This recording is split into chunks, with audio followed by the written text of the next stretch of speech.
Hello, sweet friends, and welcome back to my channel. If you are new here, my name is Kirsten, and as you can tell, I really like books. And this channel is just a place for me to talk with other people who also probably are just as obsessed with reading books as I am. As you can see by today's thumbnail, we are talking about all of the books that I've read in the month of March. And then we're also going to be doing my March book bullet journal, where you help me fill in my spread for March. And I give you a tour of the other months and everything else I've done in my book journal so far for 2026. I love collecting a hobby and then not finding the time to do that hobby.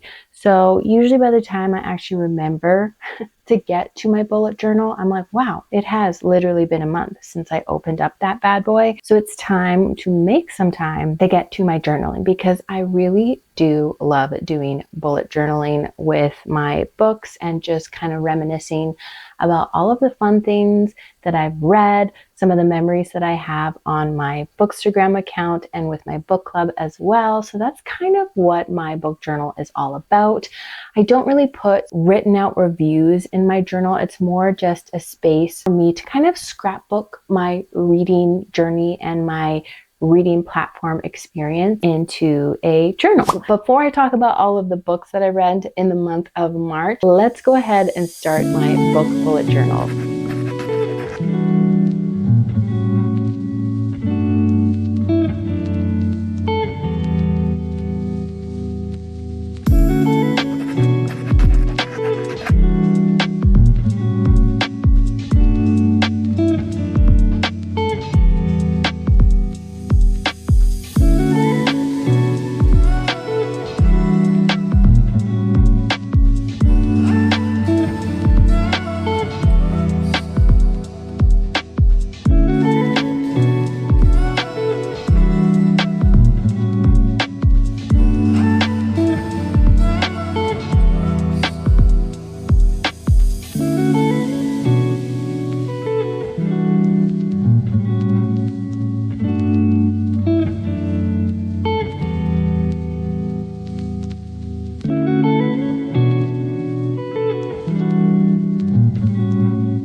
March was an interesting reading month. I'm going to be honest with you guys. Personally, I had a lot of things going on behind the scenes, some health things that were kind of getting in the way of me wanting to read a whole lot and being comfortable for me to read.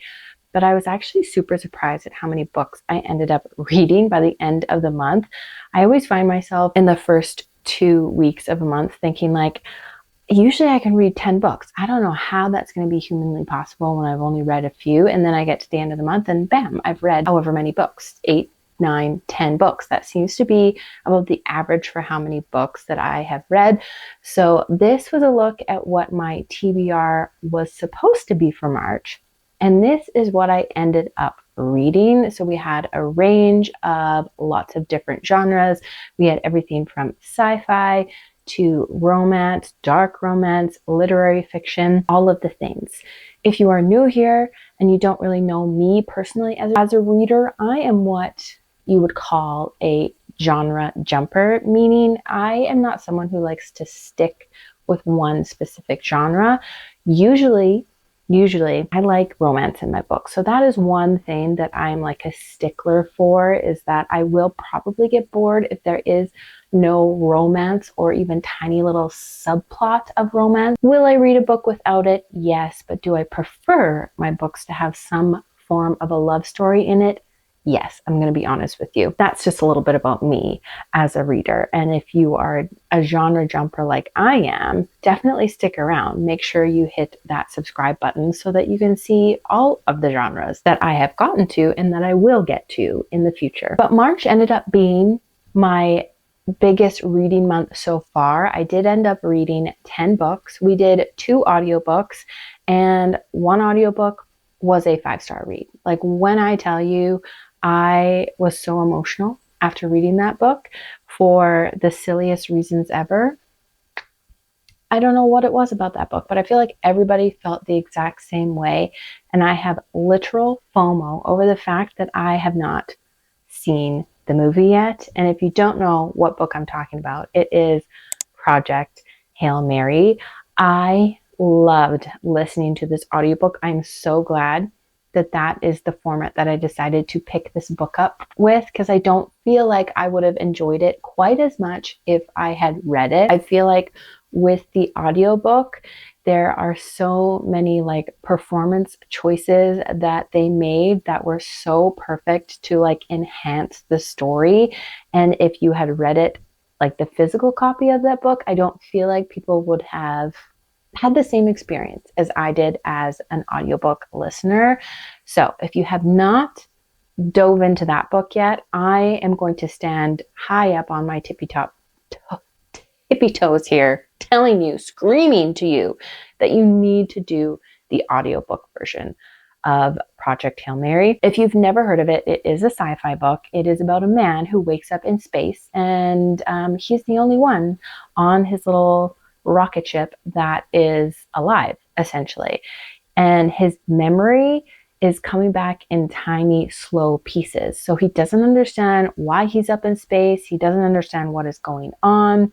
And then as the days and weeks and months go by, more and more of his memory is coming back. And essentially the plot is that there is some weird mold bacteria thing that is essentially eating the sun.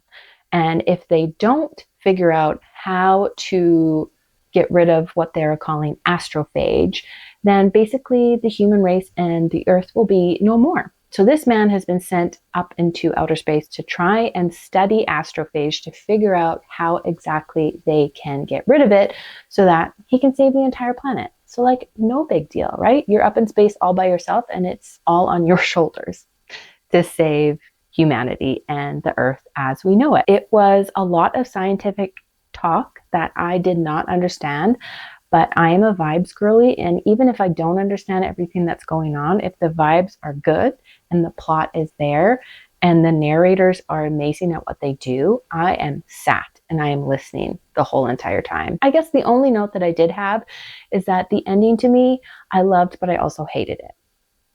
And if you've read the book, maybe you might feel the same way that I did, because I was kind of really hoping for something else for our main male character, but that didn't end up happening. But he did get a happy ending at the end, so I don't know. I had weird feelings about the end of the book. Definitely give this one a listen to if you have not done so already. Let's move on to another 5-star read. Apparently we're going to start out with all of the 5 stars that I had in the month of March, and that was Love and Other Words by Christina Lauren. I don't know what it is, you guys, about a plot line like this, where it is like childhood teenage lovers, where there was some form of miscommunication which ended their epic love story.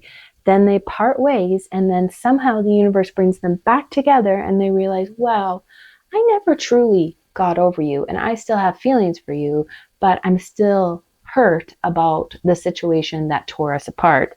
And now let's try and figure that out together, or maybe not, or awkwardly figure that out together. That was a story of Macy and Elliot, and I loved every minute of this book. When I say I had the giddiest, giggliest, butterfly in my stomach vibes this entire read.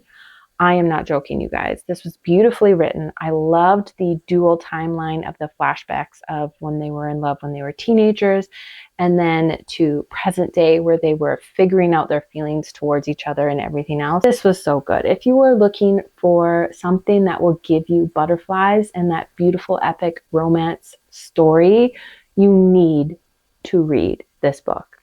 It was so good. I cannot wait to reread this one eventually, honestly.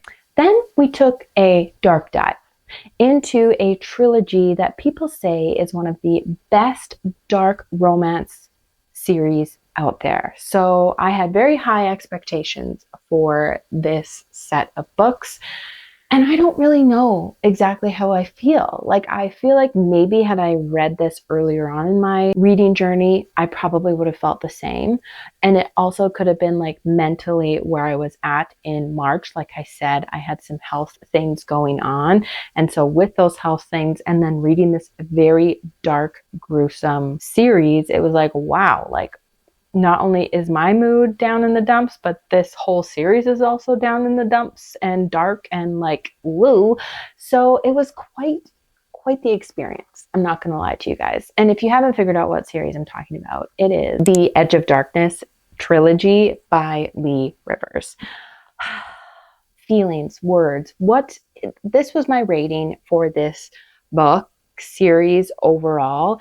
And to me, I loved it, but I also found it was almost a little over the top for dark romance. I know that sounds weird to say it's over the top for dark romance, but when I say that these books are dark and gruesome, heavy on the gruesome part, that was the part that I really had a hard time stomaching, was some of the very dark things that were happening in this book. And I feel like, especially now in the world that we are living in, with all of the craziness that has come out in the real world about similar stuff like this, it just hits different because you're like, this could have been somebody's actual experience. And so it was something.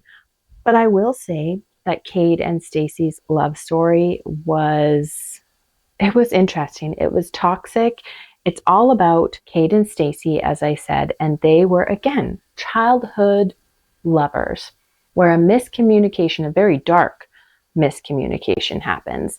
And then basically Cade absolutely despises Stacy for what he thinks that she did, which led him down a very dark path with some very corrupt people. And then we have Stacy, who the miscommunication, what happened to her was so traumatic and so horrific. And then all of a sudden, Cade is not there to support her in what ended up happening to her. And so she hates him for not being there for her. But they are still so physically attracted to one another that a lot of these two books are a lot of hate, you know what. And then a lot of this book is just trying to recover from all of the trauma that they went through in these two books. If you are interested in something that is very dark, very gruesome, and something that you're probably gonna have to like stare at a wall and go touch grass afterwards, then this series is for you. I'm not going to say that they weren't good books, because there were parts that I really did love, and then parts where I was like, that's a lot. That's a lot, even for me. Am I glad I read them? Yes, because that was one of the series that I wanted to finish and complete this year. So I am glad that I did that, and definitely recommend them for my hardcore dark romance lovers. So after that very dark and gruesome time in that world, I had to switch things up. And you know what's been hitting for me every time? Usually it's Allie Hazelwood. That's the girl that I go to when I'm like, you know what, I need something that's going to hit every time. But recently we have a new person who is doing that for me. And that is Liz Tomforty. I read Play Along, which is the 4th book in the Windy City series. And I'm not going to lie, you guys, this story I feel like has bypassed how much I loved Caught Up. I don't know what it was about this one. Caught Up felt really long and dragged out, where I felt like this one felt short and snappy and fast-paced with their romance. It didn't feel repetitive. I loved the obsessive golden retriever vibes that Isaiah was. And then Kennedy, my girl, so awkward, and I love her. They were perfect for each other. I loved this love story. We have Isaiah, who plays on the same baseball team as Kai, which is the previous book's main male character. I can't remember, the Chicago Warriors, something like that. But anyways, they play on the same baseball team together, and Kennedy is the athletic trainer. So it's a workplace romance kind of gone awry because they end up running into each other in Vegas. They get hitched. That's right. They decide to get married.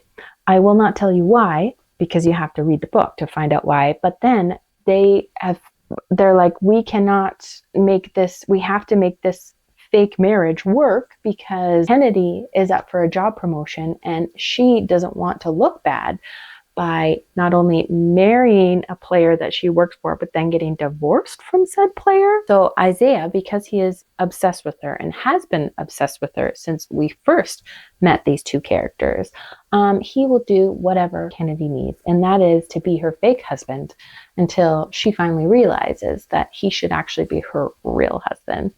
I won't spoil the ending, but it is a happy ending, and I loved this book. If you have not read the Wendy series, like I have, the first two books were not my favorite. The third and the fourth have been chef's kiss. Could you skip the first two? Yes, I think you could, and skip right over to Kai and Isaiah's story. Why not? You know what? But read the experience and see if you like all of them. But definitely Kai and Isaiah's stories have been my favorite so far. There is one more book left in this series, and I'm hoping maybe I will have enough time to finish off the Windy City series, possibly this month, with Rio's book. So fingers crossed that I can read fast enough to get to that book. And what better thing to do after reading Isaiah's story than to head over to Monty's story. And if you're like, who's Monty? Well, it's a big interconnected family in this world. And so I was super excited to pick up In Her Own League by Liz Tomforty next, because this is Emmett Montgomery's story, or Monty's story, and Monty is Miller's dad, and Miller is Kai's love interest in Caught Up. I know, and Emmett is the coach of Isaiah and Kai. Everybody's with everybody, basically. This is Emmett's story, so it's kind of cool. I'm glad that I read it in this order where I did Kai's book, Isaiah's book, and then Monty's book, because this is technically a spin-off from the Windy City series. So it's not a part of the series, but it does cover all of the same characters. In this story, we have Monty, and he is, like I said, the coach to the Warriors. And Reese is becoming the new owner to the baseball team, and she would be the first female owner of any major sports team. So she is under a lot of scrutiny, a lot of pressure because she is a woman. So there's a lot of sexism that goes on in this book and her kind of trying to navigate that. Reese and Emmett in some of the previous books, they very much do not get along, or those are the vibes that we catch, but really they don't get along because of how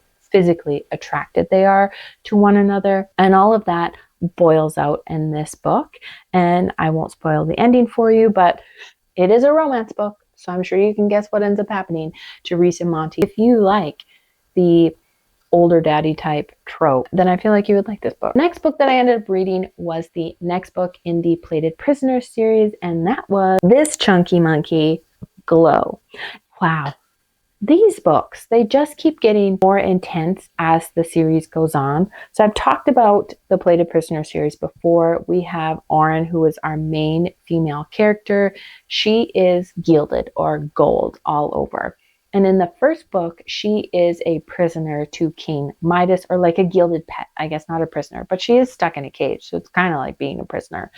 And throughout this series, she basically breaks free of her cage, and she is coming into herself. She is figuring out her powers. She's figuring out her place in the world. She's figuring out who's the good guys, who's the bad guys. And then eventually she runs into her actual love interest. I can't really say much more because this is a very character development heavy series. If I tell you who she's with in this one, it's going to give away what kind of happens in all of the other books. So all I'm going to say is, if you have read the first book in this series and you were like, this is not for me, I'm really not jiving with this, keep reading, okay? It might seem boring and it might seem like, ugh, I hate this girl. Like, she is so twisted in the head. She's got Stockholm syndrome. No. Just please give our girl Oren a chance, because when I'm telling you, stuff gets incredibly epic by the end of this book. Like, I am so on edge to start the next one because I'm like, how are we going to get out of this here situation that you guys have got yourself in? I was literally like gnawing at my fingernails. That's how anxious the last bit of this particular book had me. Please give this series a chance, you guys. It is really good, and it's different from our typical romantasy series, I feel like, because it is so character centered that it's just a different approach to our typical romantasy, where it's like plot, this happens, that happens, excitement, blah, blah, blah, blah, blah. You eventually get so connected to these characters in this one because that is really the big focus. There is a lot of cool plot points and world building, but I am really into this series because of the characters and all that they have been through and all that I know they are about to go through. There are 2 more books in this series, so I'm getting so close to the end. I'm very interested to see how this is all going to wrap up. But yeah, I can't really say more, again, because this is book 4 in the series, and if I gave you the majority of what happened in this plot, it would spoil it for you, and I am not one of those people who likes to spoil things. And finally, let's talk about my book club's group choice read. So if you didn't know, I run a book club called For the Joy of Reading Book Club. I run it over on Patreon, where basically I create these fun little prompt cards for everybody in the group to kind of pick their monthly TBR. I throw in a couple other fun challenges and other things that we can do together. We do DIY crafts every month and just a lot of fun. It's a great place if you are just looking for a community where you can chat about books with people. It really doesn't matter what type of books you enjoy reading. If you are strictly literary fiction, if you are a memoir girly, if you are a romantasy girly, it doesn't matter, because I can guarantee you there's somebody within the group who has similar tastes to you, but you might also spread your wings a little and try a few other genres that are out of your comfort zone and find books that you really love. I know that happened to me quite a few times with our group choices, especially, and that definitely is true about this book. We read Theo of Golden by Levi Allen, and I ended up listening to this one on audiobook. I think the voice actors or the narrators of this one did a really good job. We have our man Theo, who is this old man who moves to the town of Golden. Nobody really knows what he's about. He's kind of secretive about why he showed up to this town and kind of his background as well. He goes into this coffee shop, and in the coffee shop he sees all of these portraits of people that have been pencil drawn by a local artist. And he decides that he is going to purchase each of these portraits, and then he is going to find the person who the portrait is drawn of and gift their picture to them. And he meets them at this fountain in the town of Golden. And every time he sits down with someone, you get a tidbit of who they are as a person, who Theo sees them as when he looks at this portrait. And he has given portraits to young people, to old people, to all ages in between. Throughout this book, you meet so many different characters that come from different backgrounds. And really, I feel like the biggest message that I got from this book is that you really can't judge a person by the way that they look, even in a portrait, because you really don't know what they have been through. And so getting to listen to all of these different stories from these different characters, some of the tragic things that did happen to them, some of the happy things that happened to them, all of these things, how they're connected to the other people in the book. It was really cool, and I loved that bit of it. The only thing I didn't like is I felt like it did get a little bit repetitive and boring in the middle. Ended on kind of like a whoa, I did not see that coming. And so then it really got exciting again, which then bumped up my rating for it, because I felt like the ending was so cool because I didn't see that coming. If it had been a little bit shorter, a little bit more fast-paced, then I think I would have loved it, but I definitely just liked it. I'm glad that I did listen to it. And again, what I love about the book group is that I am pushed out of my comfort zone with a lot of these group choices, which I think is really good because it helps me stay out of a reading slump. March was a great reading month. I am really happy with the books that I've picked for my April TBR. If you have not seen that video yet, please go ahead and click on the link above and you can see what books I'm going to be reading in the month of April. And if you have not done so already, make sure that you like this video and you subscribe. I am kind of a newbie at the booktube space and I would love to connect with other booktubers and other book lovers on here. So let me know in the comments below what book you are currently reading, and I really hope that whatever book you are reading brings you some kind of joy. Bye guys.